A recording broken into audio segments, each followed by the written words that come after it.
Bismillahirrahmanirrahim. Assalamualaikum warahmatullahi wabarakatuh. Waalaikumsalam warahmatullahi. Alhamdulillah. Alhamdulillahi rabbil alamin. Hamdan katsiran tayyiban mubarakan fih. Mubarakan alaih kama yuhibbu rabbuna wa yarda. Ashhadu an la ilaha illallah wahdahu la syarikalah. Syahadatan tunji qailaha yawman nadamah. Wa ashhadu anna Muhammadan abduhu wa rasuluh turja syafa'atuhu yawmal qiyamah. Allahumma salli wa sallim ala sayyidina wa habibina wa maulana Muhammad wa ala alihi wa ashabihi wa ansarihi wa junudihi wa man sara ala nahjihi wa ta'abi da'watihi ila yaumil qiyamah. Allahumma inna nas'aluka ilman nafi'a wa na'udzubika min ilmin la yanfa'. Allahumma anfa'na bima 'allamtana wa 'allimna ma yanfa'una. Rabbi shrah li sadri wa yassir li amri wa hlul 'uqdatam min lisani yafqahu qawli, amma ba'd. Para pemirsa rahimakumullah, alhamdulillah kita bisa berjumpa kembali dalam acara kajian kitab online. Kita masih pada pembahasan kitab Al-Wajiz fi Idah Qawaid Al-Fiqh Al-Kulliyah, yaitu pada pembahasan rincian dari kaidah yang keempat, Al-Masyaqqatu Tajlibut Taisir, atau yang keempat ya, jadi al-darar la darar wa la dirar ya. Tidak boleh ada sesuatu yang membahayakan dan membalas bahaya orang lain. Rincian dari kaidah ini adalah, di antaranya kita insyaallah pada sesi ini ada 3 kaidah yang kita bahas, mudah-mudahan waktunya cukup, yaitu kaidah ad-dararu yuzalu. Kaidah ini sudah kita sebutkan menjadi redaksi lain dari kaidah yang utama, yaitu la dharara wa la dirar ya. Kalau redaksi la dharara wa la dirar itu adalah diambil persis bagaimana hadis, sedangkan kaidah ad-dararu yuzalu ini adalah kesimpulan ya dari para ulama yang menjadi sebuah kaidah itu. Antara dua kaidah ini ada kemiripan, tetapi la dharar wa la dirar itu lebih, cakupannya lebih luas. Perbedaan antara kaidah ad-dhararu yuzalu dengan kaidah yang kita bahas pada pertemuan sebelumnya, ad-dhararu yuzalu biqadril imkan. Kalau ad-dhararu yuzalu biqadril imkan, segala macam bahaya harus dihilangkan semaksimal mungkin. Itu stressingnya adalah qabla wuku'ihi, sebelum terjadinya bahaya itu. Di mana ada ungkapan lain, al-wiqayatu khairun minal ilaj. Tindakan preventif itu lebih dianjurkan, lebih diutamakan ya, daripada tindakan pengobatan atau kuratif ya. Segala macam bentuk pencegahan itu harus lebih kita utamakan. Jadi misalnya kalau di depan rumah kita ada lubang yang cukup besar, jangan menunggu ada orang lewat naik motor atau naik sepeda jatuh dulu baru kita pasang pelang. Awas, bahaya ada lubang. Jangan menunggu ada korban dulu, tapi sebaiknya kita pasang pelang dulu sebelum terjadinya korban. Nah, seperti itu ya, harus ada langkah antisipatif atau langkah antisipasi supaya orang tidak terkena bahaya itu. Itu stressing daripada kaidah ad-dhararu yuzalu biqadril imkan. Termasuk kondisi kita saat ini ya, dengan merebaknya virus corona itu, tindakan pencegahan lebih baik daripada tindakan pengobatan. Sebelum terjadinya segala sesuatu yang itu dampaknya lebih berat, itu lebih baik dicegah dulu, yang kita sebut kemarin satu dzari'ah, ya. Segala sarana yang mengantarkan kepada bahaya itu sudah ditutup sedemikian rupa. Nah, sedangkan pada pembahasan kita ini adalah hadil qaidah tufidu wujub izalati dharar wa raf'ihi ba'da wuqu'ihi. Kaidah ini memiliki manfaat, kewajiban untuk menghilangkan segala sesuatu yang bahaya, yang membahayakan, serta merubahnya atau mengantisipasinya atau menterapinya ba'da wuqu'ihi, setelah terjadinya bahaya itu, ya. Jadi di sini stresinya kepada terapi atau solusinya, mencari solusinya. Segala sesuatu yang terjadi, segala macam mara bahaya yang sudah terjadi itu harus dicari solusi, dicari terapinya, dicari jalan keluarnya, harus segera mungkin dihilangkan.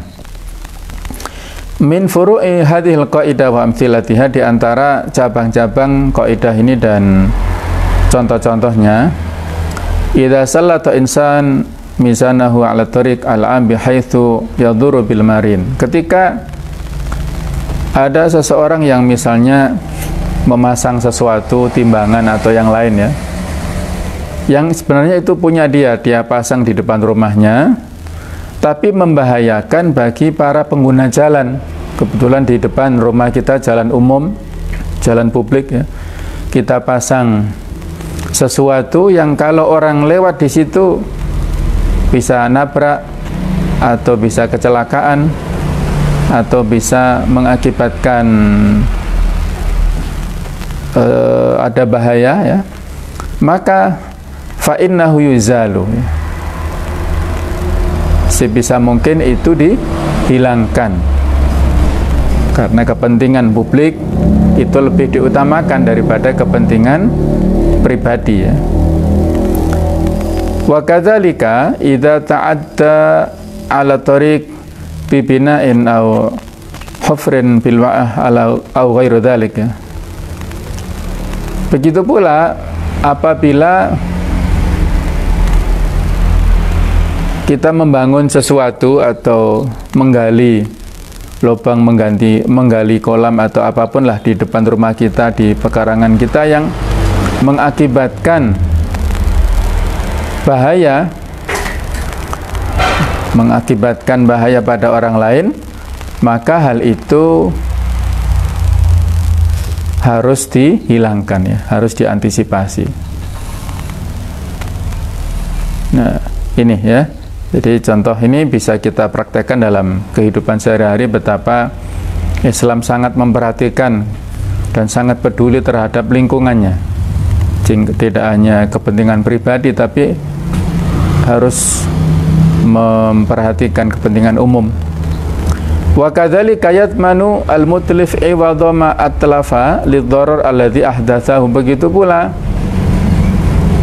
harus mengganti orang yang melakukan kerusakan barang yang dipinjam atau yang dititipkan kepadanya, ya, terus dia melakukan tindakan tertentu atas kecerobohannya misalnya sehingga rusak, maka dalam hal ini perlu, ya, harus diganti. Iwad ma atlafa lidhara alladhi ahdatsahu, dia harus mengganti sesuatu yang dia hilangkan, yang dia rusakkan itu. Wa idza talat aqsanu syajaratin li syakhsin, jadi misalnya ada ranting-ranting pohon, kita punya pohon mangga, pohon bunga-bunga atau yang lain, ya, yang itu tumbuhnya di rumah kita, tapi menjalar ke tetangga atau mungkin ke jalan, mengganggu para pengguna jalan. Wa tadalat ala dari ghairihi, dan sampai menjulur ke rumah tetangganya. Fa adaratu sehingga membahayakan bagi dia, mengganggu ketenangannya, yukallaf raf'uhu au qat'uha, maka dia dibebani untuk memotongnya atau menghilangkannya, dialihkan atau dipotong ya. Karena kalau misalnya pohon ini tumbang, nanti yang bahaya adalah tetangganya itu. Kalau misalnya ada kelapa atau apa yang sudah masak, ya segera dipanen. Kalau enggak nanti bisa menjatuhi pengguna jalan. Waqad syuri'a katsirun minal khiyarat fi ba'dil uqud, dan telah disyariatkan banyak dari macam-macam khiyar di sebagian transaksi, li izalatil adrar al-waqi'ah ala ahadil muta'aqidaini, disebabkan karena dalam rangka untuk menghilangkan hal-hal yang membahayakan yang terjadi di antara salah satu di antara dua orang yang melakukan akad, apakah penjual ataukah pembeli, ka khiyaril aibi wa khiyaril ghaban, seperti memilih atau khiyar karena aib atau karena sebuah kecurangan ya. Ini saya tuliskan tambahan macam-macam khiyar dalam jual beli. Jadi khiyar itu adalah hak untuk memilih apakah melanjutkan ataukah membatalkan transaksinya. Itu ada banyak macamnya. Para fuqaha sampai merumuskan 20 macam khiyar. Tapi di antara sekian banyak jenis khiyar itu kita tuliskan sebagian saja ya. Yang pertama adalah khiyar majelis. Jadi maksudnya hak untuk memilih selama masih berada di tempat al-majlis, ini al-makanul baik ya. Jadi tempat yang dijadikan transaksi jual beli itu.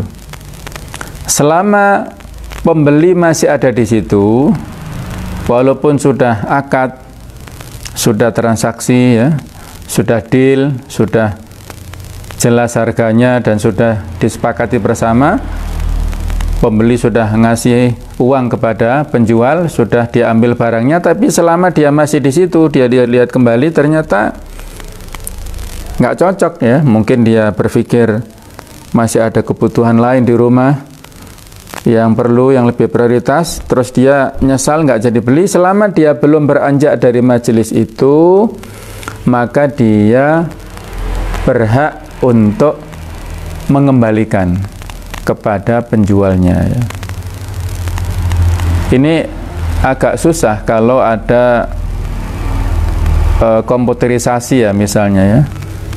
Jadi ada penjual yang sudah membuat mewakilkan dagangannya ke seorang kasir, kemudian barang sudah diinput misalnya di komputer, dan bahkan di struknya ada kalimat barang yang dibeli tidak bisa dikembalikan lagi. Nah ini agak susah memang ya. Maka sebelum pada transaksi yang final seperti itu harus diteliti oleh pembeli, apalagi kalau dia sudah beli beberapa kali ke situ ya. Mungkin kalau nggak pernah beli dia belum bisa dimaklumi, tapi kalau sudah sering maka dia harus paham, oh memang seperti itu. Dan memang rata-rata di masyarakat kita ada kalimat seperti itu. Itu semacam kalau masuk di sini ya, nanti barangkali kalau di sini agak berbeda. Jadi ya kalau bisa masuk sini ya, khiyar majelis ini sebisa mungkin disepakati di sini ya, khiyar majelis. Selama dia belum beranjak dari majelisnya, maka si pembeli punya hak untuk mengembalikan kepada penjual. Yang kedua, karena khiyar aib, jadi pilihan antara kedua belah pihak dikarenakan ada aib yang terjadi.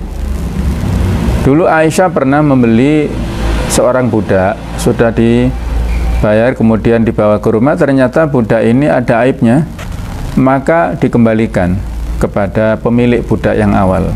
Nah itu boleh ya. asalkan aib ini aib yang sejak lama ya, sejak awal, bukan aib yang ditimbulkan pada saat perjalanan dari tempat jual beli sampai ke rumah. Jadi kalau ada orang beli mobil, kemudian dilihat di tempat sepertinya nggak ada masalah, ketika dibawa pulang ada masalah. Nah, ini harus dicek keberadaan masalah ini ditimbulkan sejak awal atau baru. Kalau sejak awal, sementara penjual di sini tidak mau terus terang, maka ini masuk dalam kategori aib ya. Jadi bisa bagi pembeli untuk mengembalikan kepada penjualnya. Jangan sampai di sini kan ada ikhtiar khiyarul ghabn ya. Jadi pilihan karena kecurangan. Ini tidak boleh ya.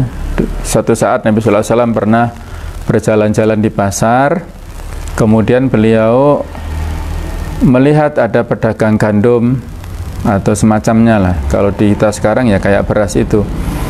Di bagian atas itu kering, tapi ketika beliau sallallahu alaihi wasallam memasukkan tangannya ke dalam, itu dalamnya basah. Nah, berarti kan di sini nggak jujur pedagangnya ya. Maka Rasulullah sallallahu alaihi wasallam mengatakan, "Man wasyana falaysa minna." Barang siapa yang menipu, maka tidak termasuk golongan kami. Bagi pembeli yang tidak teliti kan, dia melihat beras ini, gandum ini kan bagus, ya nggak ada masalah. Tapi ketika dibawa ke rumah, ternyata isi dalamnya itu basah, tidak layak untuk dikonsumsi misalnya. Atau buah-buahan, atasnya bagus, dalamnya busuk semua misalnya dalam-dalamnya. Nah, itu bisa, selama aibnya itu terjadi pada penjual sejak awal, maka kita ada hak untuk mengembalikan. Ada khiyar aib di sini, masuk dalam bab khiyar aib. Yang ketiga adalah khiyar syarat. Ada sebuah riwayat, al-muslimuna inda syurutihim. Kaum muslimin itu mengikuti persyaratan yang telah disepakati oleh mereka. Kalau sudah ada persyaratan ini itu sudah deal akadnya, ya itu menjadi syarat yang mengikat di antara masing-masing ya. Nah, khiyar syarat ini berlaku selama 3 hari 3 malam. Ada masa tenggang sesuai dengan kesepakatan itu maksimal 3 hari.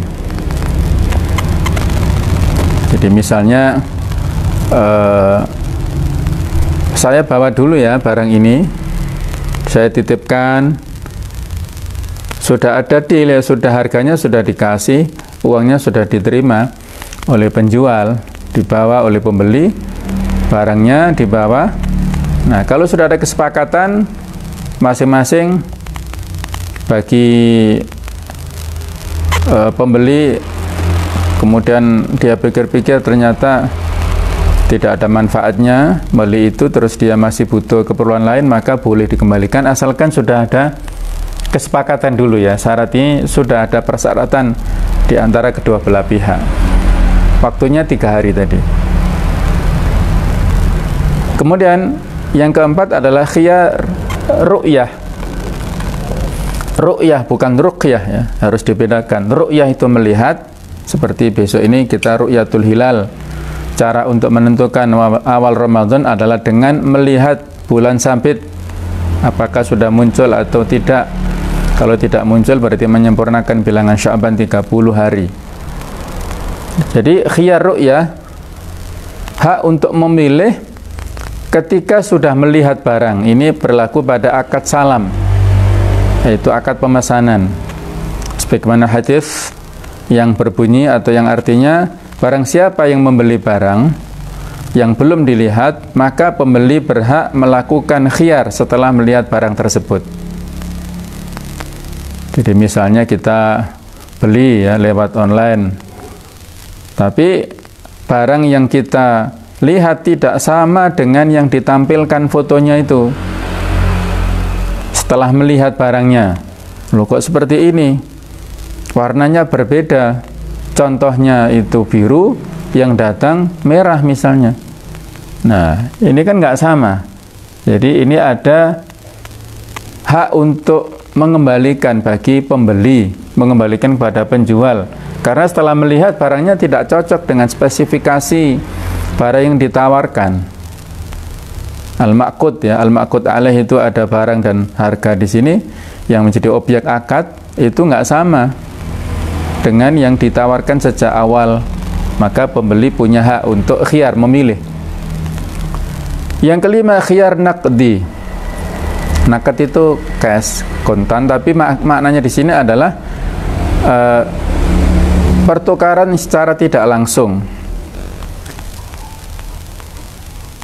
Jadi maksudnya apakah barang itu dibawa dulu oleh pembeli sebelum dia ngasih uang, ya, jadi dia bawa dulu, atau uangnya itu dibawa dulu oleh penjual sebelum dikasihkan kepada pembeli barangnya. Itu maksudnya ya. Jadi khiyar naqdi. Ya misalnya yang banyak itu di properti ya. Ada booking fee. Memilih kafling tertentu, maka orang yang mau membeli rumah itu membooking. Biayanya itu misalnya 500.000. Dan sudah ada kesepakatan apabila dibatalkan maka 500.000 ini hangus misalnya. Itu sudah ada kesepakatan awal dan yang lazim sudah umum seperti itu ya, misalnya ya berlaku. Tapi kalau di sini ada unsur-unsur kedzaliman dan ketidaktahuan, ini yang menjadi masalah di kemudian hari ya. Yang banyak itu kalau sudah bayar uang ini ya, misalnya ya, uang muka ya, mungkin uang tanda jadi lah ya, di luar dari booking fee tapi uang tanda jadi, dan rencananya rumah ini mau di KPR-kan lewat bank tertentu. Ternyata KPR-nya tidak disetujui oleh bank itu misalnya ya, dan pembeli tidak punya kemampuan untuk membeli secara kontan. Nah, ini banyak kasus yang kita lihat bahwa uang yang diberikan, uang muka yang diberikan oleh pembeli kepada developer itu tidak bisa kembali. Nah, jadi saya kira ini menurut saya ada unsur-unsur kedzalimannya ya. Karena itu tadi harusnya ada kesepakatan di awal supaya tidak merasa dirugikan ya. Pembeli sudah keluar uang sekian juta, 10 atau 20 juta itu besar ya bagi pembeli tertentu kan. Nah, sementara kerugian yang dialami oleh developer kan nggak ada dia. Dia tidak rugi apa-apa, kecuali kalau misalnya rumahnya lari sekali terus rebutan pembelinya. Nah, ini nggak ada rebutan, nggak ada kompetisi di dalam pembelian itu, saya kira tidak ada yang dirugikan di developer, sehingga mohon ya dalam hal ini ada kelapangan dada, walaupun mungkin tradisinya DP itu hangus, tapi di sini mohon ada kelonggaran ya. Kita tidak ingin apa yang kita konsumsi itu menjadi sesuatu yang batil. Baik, ini sekedar tambahan tentang khiyar naqdi ya, dan masih banyak lagi yang lainnya. Intinya doror yang disebabkan oleh transaksi tertentu, oleh aktivitas-aktivitas kita itu harus kita hilangkan. Kalau kaidah ini adalah setelah terjadinya, kalau kaidah sebelumnya itu adalah sebelum terjadinya. Semuanya tidak boleh kita lakukan ya. Kaidah yang berikutnya, ad-dararu la yuzalu bimithlihi, sesuatu yang bahaya, membahayakan tidak boleh dihilangkan dengan yang serupa, yang semacamnya.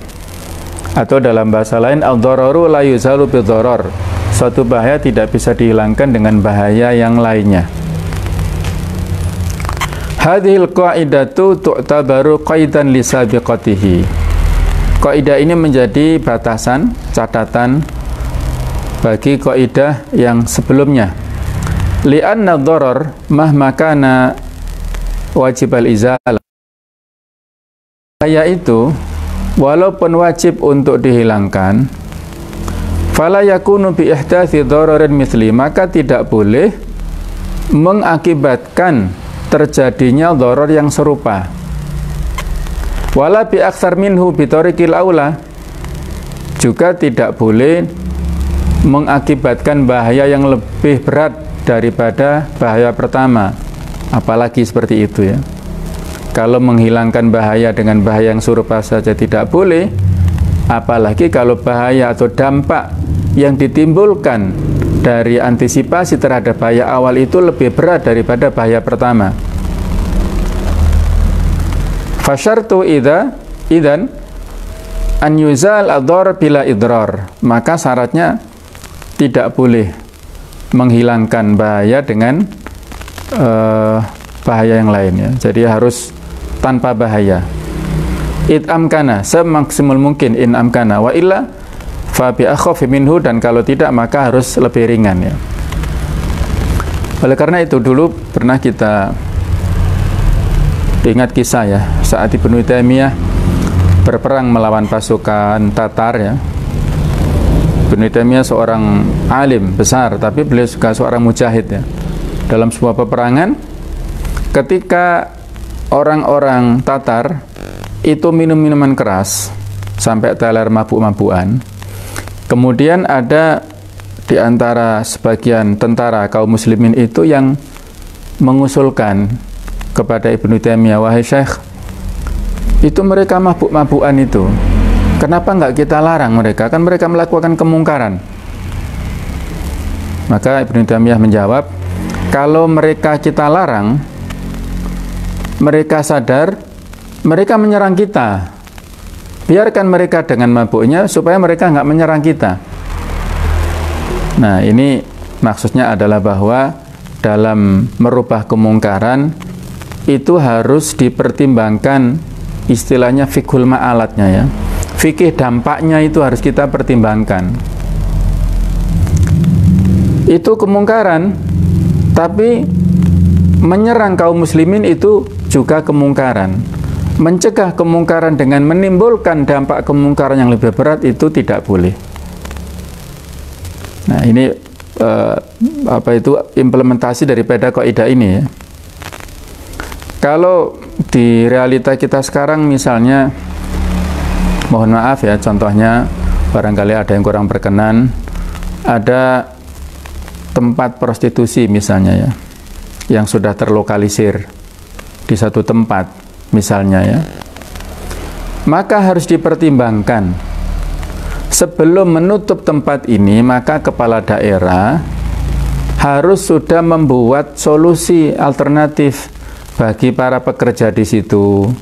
Itu harus jelas, apakah dikasih modal usaha, apakah dijadikan pegawai di sebuah pabrik atau perusahaan tertentu. Harus ada rekrutmen dari sana, karena mereka melakukan tindak seperti itu salah satunya karena unsur ekonomi. Kemudian ada pembinaan mental, spiritual, agamanya. Ya, karena mereka melakukan itu juga karena faktor moral. Jadi paling tidak ada dua solusi pendekatan dalam bidang religius ya, agamanya, dan ekonominya, sosialnya.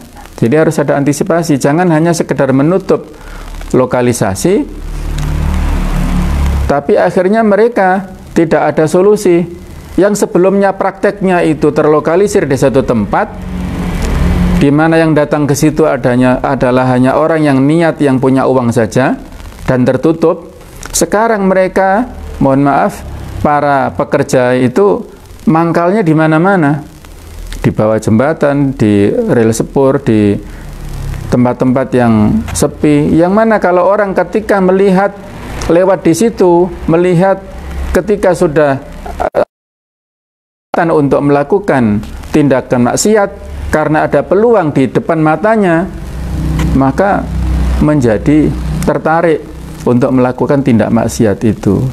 Nah, jadi menutup lokalisir itu bagus, menolak kemungkaran bagus, tapi kalau dengan menutup menyebabkan kemungkaran tersebar kemana-mana, ini menjadi sesuatu yang dorornya lebih luas. Nah, itulah di antara hal yang perlu kita pertimbangkan ya.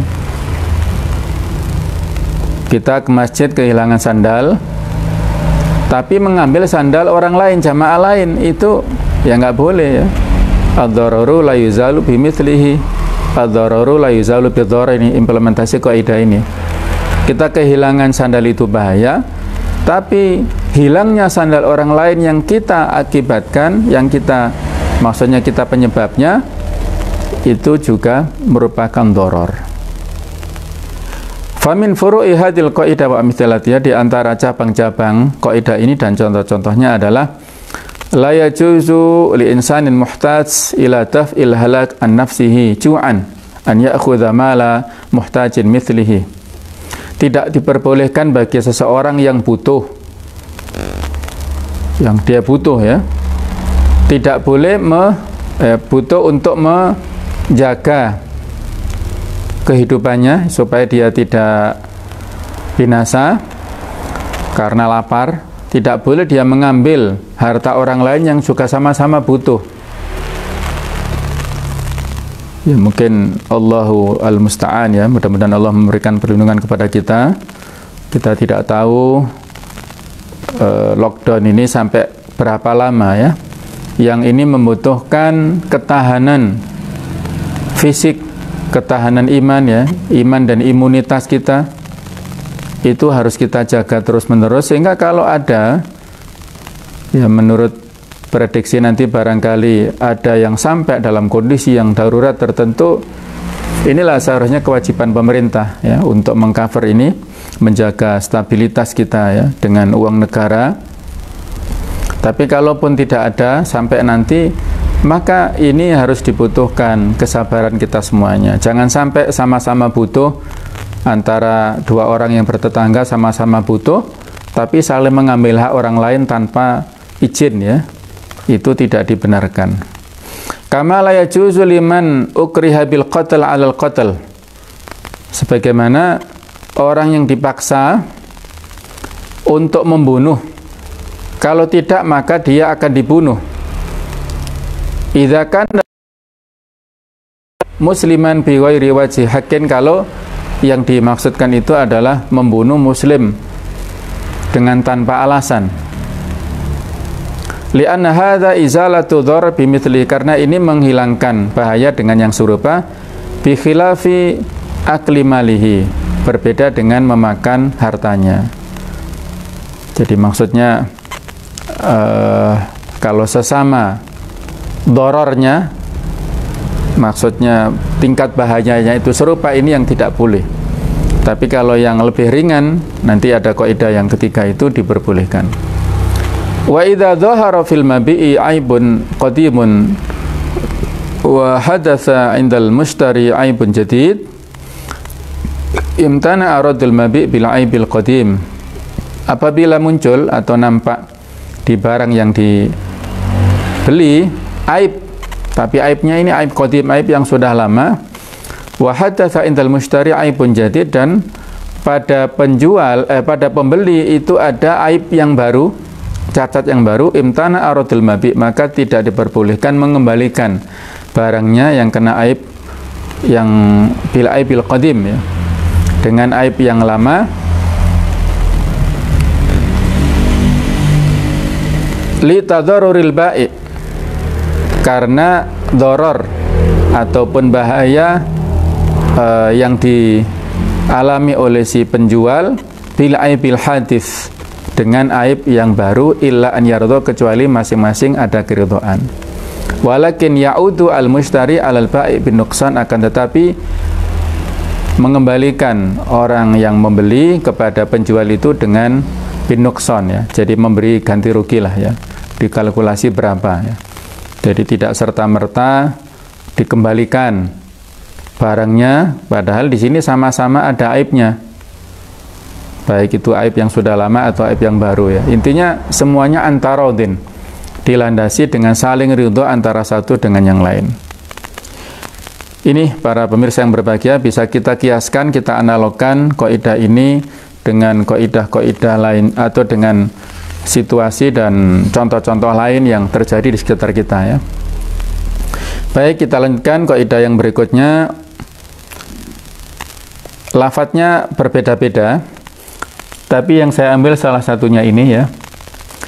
Lafadz yang lain, ad-dararu al-asyaddu yuzalu bid-darar al-akhaf. Bahaya yang besar dihilangkan dengan bahaya yang kecil. Redaksi yang kedua, yukhtaru ahwanu syarraini. Dipilih dua kejelekan yang lebih ringan. Au akhaf ad-dararain. Yang lebih ringan bahayanya itulah yang dipilih. Biasanya kaidah ini ya akhafud dararain itu biasa yang kita ungkapkan untuk mempermudah akhafud dararain, memilih dua bahaya yang lebih ringan. Nah, yang saya tulis di sini, idza ta'arada mafsadatani, ketika berhadapan antara dua mafsadah, dua hal yang sama-sama menimbulkan kerusakan, ru'ya a'dhamuhuma dhararan, maka yang terberat bahayanya itu di-skip ya, atau ditinggalkan. Birtika bi akhafihima, dengan menanggung bahaya yang lebih ringan. Resikonya, dampaknya yang lebih ringan itu yang didahulukan ya. Wa idza istama'a dharrarani, ketika berkumpul antara dua bahaya, asqata al-asgharu lil akbar, maka yang lebih kecil itu menggugurkan bahaya yang lebih besar. Jamaah sekalian, kaidah ini saya kira juga relevan ya dengan kondisi kita saat ini ya. Kondisi kita yang baik saat ini ataupun yang di saat-saat dalam kehidupan kita lah ya. Kita sering berhadapan dengan dua dampak. Maka di sini perlu namanya fikul muwazanah. Ini masuk dalam bab pembahasan fikul muwazanah, fikih pertimbangan ya. Hadil qaidah mahma ikhtalafat alfaduha fahiya mutahidatul makna. Kaidah ini walaupun berbeda-beda redaksinya, tapi maknanya sama. Artinya annal amra idza tara baina dhararaini, bahwasanya ketika suatu perkara itu beredar di antara dua bahaya, ahaduhuma asyaddu minal akhar, yang salah satunya lebih dahsyat daripada yang lain, fa yuhtamalu ad-darar al-akhaf, maka ditanggunglah darar yang lebih ringan, wala yartakibul asyad, dan tidak melakukan bahaya yang lebih berat. Aslu hadhil qaidah, asas daripada kaidah ini, wal aslu fi hadhil qaidah qauluhum, dasar dari kaidah ini adalah ucapan para ulama, inna man ubtuliya bi baliyataini, sesungguhnya orang yang diberikan ujian dengan dua macam cobaan, wa huma mutasawiyatani, dan keduanya sama-sama, levelnya sama, maka ya'khudhu bi ayatihi masya'ah, dia boleh mengambil di antara salah satu di antara keduanya. Wa in ikhtalafa, apabila berbeda, yakhtaru ahwanahuma, maka dia pilih yang lebih ringan cobaannya itu. Li'anna mubasyaratal haram la tajuzu illa di darurah, karena melakukan sesuatu yang haram tidak boleh kecuali karena darurat, wala darurata fi haqqi ziyadah, dan tidak ada darurat pada hak tambahan. Min furu'i hadhil qaidah wa amsilatiha, di antara macam-macam kaidah ini dan contoh-contohnya, lau kana birajulin jarhun lau sajada sala damuhu. Jadi misalnya ada seseorang yang terluka, kalau dia melakukan sholat ya, kemudian dia sujud, darahnya itu mengalir, Maka solusinya apa? Yumi'u wa yusalli qa'idan. Dia hendaknya sholat dengan duduk, ya. Kemudian sujudnya itu sambil isyarat saja. Li'anna tarka sujud ahwan minas sholati ma'al hadd. Karena meninggalkan sujud itu lebih ringan resikonya daripada sholat disertai dengan hadas, dengan najis. Inda man yujibunan intiqad al-wudu'. Menurut pendapat orang yang berpendapat bahasanya wudu itu batal inta sayalan hitam ketika ada darah yang mengalir, ya. Kalau mengalirnya sedikit bisa membatalkan, kalau banyak kan bisa menjadikan najis, ya. Wali anna tarka sujud ahwan minas sholah ma'an najasa, dan bahwasanya meninggalkan sujud lebih ringan daripada sholat dengan najis. Li'anna dam najasun wa mulawwith, karena darah itu najis dan mengotori, ya. Kama anna tarka sujud fi hadhil halah yadfa'u anil jarih dararun khurujidam.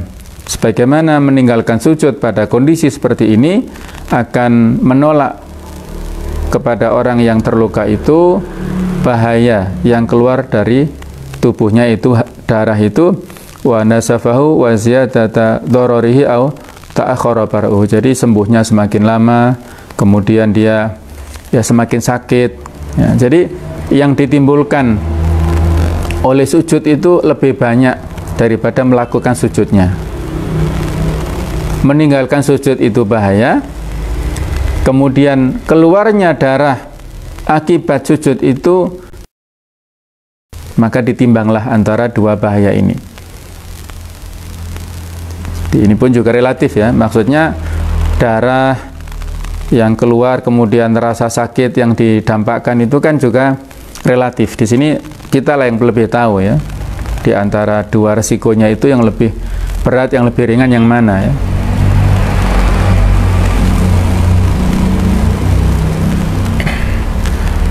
Lau anna musalliyan lau shalla qa'iman yankashifu min auratihi ma yamna'u jawazu shalah. Seandainya ada orang yang sholat, kalau dia sambil berdiri, itu auratnya bisa tersingkap, yang membatalkan sholatnya. Walau shalla qa'idan la yankashifu minhu syai'un. Kalau dia sholat sambil duduk, auratnya tidak tersingkap. Fa innahu yusolli qa'idan. Maka orang ini sholatnya sambil duduk. Li'anna tarakal qiyam ahwanu, karena meninggalkan berdiri itu lebih ringan dampaknya. Ya misalnya kalau laki-laki, ya, pakaiannya terbatas, hanya pakai sarung, tapi sarungnya nggak memenuhi untuk menutup aurat misalnya, maka terpaksa dia sholat sambil duduk.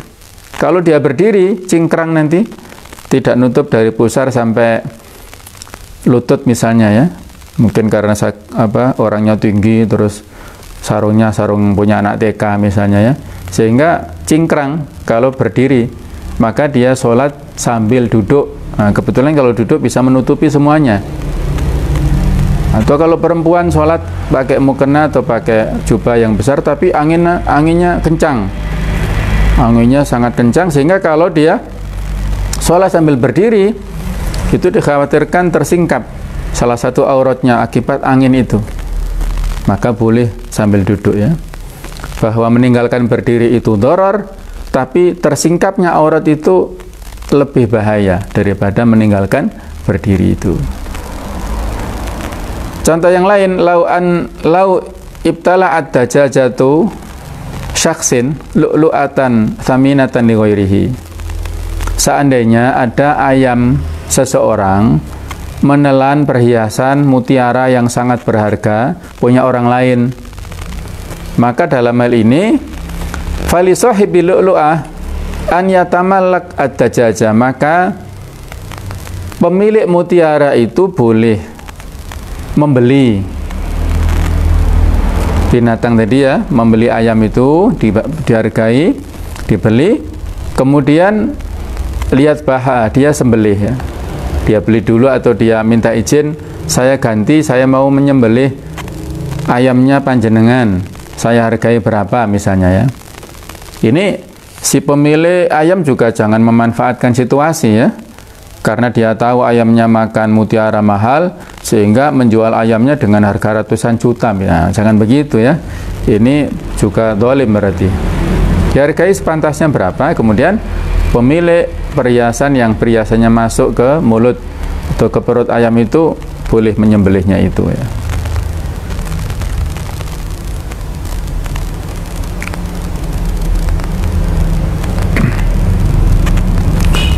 Baik, kemudian kita teruskan dulu, nanti ada pertanyaan bisa kita jawab di akhir sesi ya. Wa idza khasya minas man fi safinah waraqaha. Kalau orang yang ada di atas kapal itu khawatir tenggelam, fa innahu yarmi minha ma thaqala minal mata', maka dia boleh membuang barang-barang yang berat ya, dibuang ke laut atau ke sungai supaya enggak tenggelam. Wa yaghrimu ahla safinah ma ramau bihi ala qimati ma ma'ahu minal mata', maka setelah selamat semua ya, barang yang dibuang itu harus diganti oleh pemilik kapal ya, supaya ya tidak merugikan. Ini sudah kita bahas ya, bahwasanya walaupun kita menyelamatkan diri kita, menghindari dari bahaya, tapi tidak boleh untuk mengganggu atau mengurangi hak orang lain ya. Contoh yang lain, jaza syakku batnil mar'ah al-mayyitah li ikhrajil janin. Boleh membelah jenazah perempuan dalam rangka untuk mengeluarkan janin di perutnya, idza kanat hayatuhu turja, kalau kehidupan si janin ini diharapkan, masih terdeteksi ada apa itu detak atau detak-detak jantung kehidupan pada janin misalnya ya, terus ibunya sudah meninggal, maka dalam hal ini disesar, dibelah, dioperasi perutnya untuk mengeluarkan janin yang ada di perutnya si ibu itu. Lau ahatal kufar bil muslimin, seandainya kasus lain ya, ada orang-orang kafir mengepung kaum muslimin wala muqawamata bihim, tidak bisa atau tidak ada perlawanan ya, jaza taf'ul mal ilaihim, maka boleh memberikan harta kepada mereka supaya mereka mau pulang atau mereka enggak jadi ngepung misalnya. Wa kadzalika jaza istinqadul asra minhum bil mal, dan begitu pula boleh membebaskan para tawanan kaum muslimin dengan harta. Idza lam yumkin bi ghairihi, kalau tidak mungkin ditebus dengan yang lainnya. Li'anna mafsadata baqaihim bi aidihim wa istilamihim lil muslimin a'dham min badlil mal. Karena kalau para tawanan itu masih ada di orang kafir, itu lebih berat bahayanya daripada kita menebus dengan harta. Kehilangan harta itu dharar, tapi bahaya membiarkan mereka di bawah kungkungan atau tawanan orang-orang kafir itu jauh lebih bahaya. Lau haddata bil qatl au yarmi nafsahum min makanin alin, seandainya ada ancaman kepada seseorang, ancaman dibunuh, atau dia melemparkan dirinya dari tempat yang tinggi seperti menara dan yang lain-lainnya, fahallahu an yakhtar, apakah boleh memilih? Jadi ada orang yang mengancam ya, kamu saya bunuh ya, mau saya bunuh pakai pistol atau kamu yang bunuh diri sendiri dari sana, dari atas menara itu misalnya. Wa halil mafsadatani huna mutasawiyatani, apakah dua mafsadat ini sebanding atau tidak? Ini ada perbedaan di antara ulama. Inta Abi Hanifah rahimahullah, menurut Abu Hanifah al-khiyar ya, dia boleh memilih insya'a fa'ala dzalik wa insya'a lam yaf'al. Kalau dia mau silahkan pilih salah satunya. Wa yasbir hatta yaqtula litasawi al-baliyataini, dan dia bersabar sampai dia dibunuh. Karena ada kesamaan level di sini antara dua cobaan itu. Wa inda Abi Yusuf Muhammad rahimahullah, ini dua murid Abu Hanifah yang disayangi ya. Menurut Abu Yusuf dan Muhammad itu yasbir wala yalqa binafsi, dia harus bersabar, tidak boleh melemparkan dirinya. Li'anna fi ilqa'i nafsihi syubhah al-intihar, karena kalau dia melemparkan dirinya berarti ada kemiripan dengan orang yang bunuh diri. Wa huwa la yajuzu bihal, dan itu tidak diperbolehkan sama sekali. Wa la yajuzu lil muslim an yu'ayyan ala qatli nafsihi atau an yu'ina ala qatli nafsihi wa huwa sahih insyaallah, dan tidak diperbolehkan bagi muslim untuk memilih sesuatu untuk membunuh dirinya ya. Jadi ya, dipilih yang itu. Kalau misalnya terpaksa nggak ada pilihan ketiga, ya sudah, dia tawakal kepada Allah, minta izin sholat 2 rakaat misalnya untuk bertaubat, nah baru kemudian dibunuh. Daripada misalnya bunuh diri itu ada syubhat, walaupun bunuh diri karena ancaman tadi ya, itu ada syubhat bunuh dirinya itu. Hadza bi khilafi ma law kana fi safinah. Ini berbeda dengan pada saat di kapal ya. Fa taraqat, kapal ini terbakar. Fa huwa bi ikhtiyar baina an yulqi nafsahu fil ma, ya. Dia punya pilihan apakah berada tetap di kapal sehingga terbakar, atau dia loncat ke air, ke lautan itu. Wa in kana yakhshal gharq, walaupun dia takut tenggelam, dia nggak bisa berenang. Au yabqa fi safinah fayahtarik, dia berada di kapal sehingga terus terbakar. Nah, jadi ini berbeda ya. Kalau kondisi seperti ini saya kira ya harus menyelamatkan. Dia kan punya maksud menyelamatkan dirinya. Kan siapa tahu di lautan nanti tiba-tiba saja dia mendapatkan ilham sehingga bisa berenang misalnya ya. Siapa tahu ada ikan yang bisa membawa dia ke daratan. Siapa tahu ada itu ada kayu ya, batang kayu yang bisa dia pakai untuk sebagai tambatan sampai ke tepian ya. Itu kita nggak tahu yang terjadi berikutnya. Sementara yang kita tahu saat ini ada bahaya kebakarannya kapal itu. Allahu a'lam bishawab. Inilah pembahasan kita pada pagi hari ini ya. Mudah-mudahan ada manfaatnya, bisa kita kiaskan, kita analogkan kepada fenomena lainnya di sekitar kita. Baik, kita jawab, ada pertanyaan. Kaidah tentang mencegah kemungkaran dengan membuat kemungkaran yang lebih berat. Bagaimana ketika seperti saat ini, mohon maaf, ada nabi dilepaskan agar mencegah dari wabah, sementara dengan dilepaskan ada kemungkaran terjadinya kejahatan lebih besar, apa ini termasuk di dalamnya?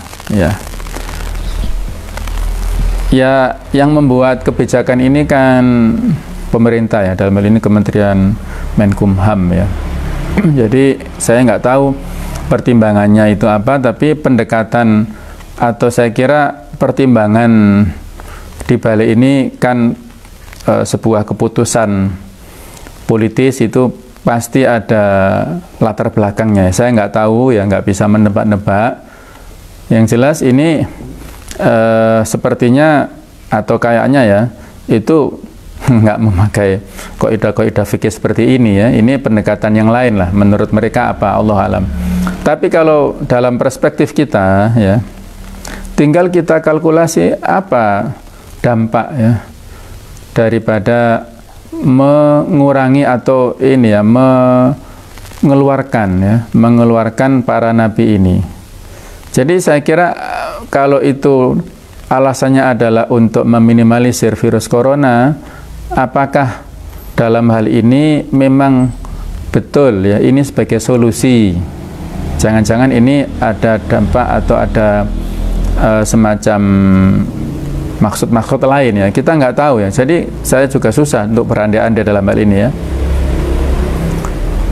Jadi orang yang jahat ini memang harus dilokalisir ya. Di penjara itu kan kalau dalam perspektif hukum Islam juga kan tidak sama persis ya. Maksudnya hukumnya sendiri itu tidak sebagaimana solusi yang ditawarkan oleh Islam, sehingga dampak dari itu kan juga Islam dalam hal ini tidak bisa menilai ya dampak dari seperti itu, dari akibat yang maksudnya penjaranya itulah. Penjara sendiri kan bukan hukum, tidak sama ya dengan hukum Islam solusinya ya. Kalau mencuri dalam perspektif Islam kan haddu as-sariqah itu kan dengan dipotong tangannya. Nah, tidak ada penjara. Kalau penjara itu dulu syariatnya Nabi Yusuf alaihissalam. Syariatnya orang yang kesalahan, bagi orang yang mencuri seperti adiknya Nabi Yusuf itu kan, supaya dia nggak pulang maka dibuat rekayasa seolah-olah ada barangnya kerajaan yang diambil. Nah, maka ditangkaplah dia supaya bisa bertemu dengan Nabi Yusuf kan. Jadi itu kejahatan yang ditimbulkan akibat pencurian ditahan, itu syariatnya dulu Nabi Yusuf. Kalau sekarang ya dengan kebijakan yang seperti itu, Allahu alam ya, kita bisa melihat dampaknya. Jadi memang kalau secara pribadi saya tidak setuju ya, ini tidak masuk dalam bab kaidah ini, malah barangkali menimbulkan dampak lain yang lebih berat ya.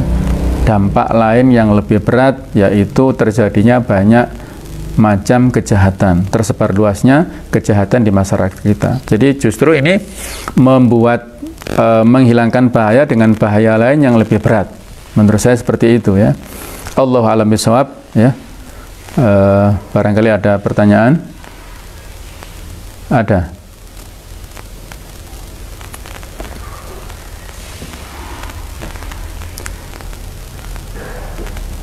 Iya.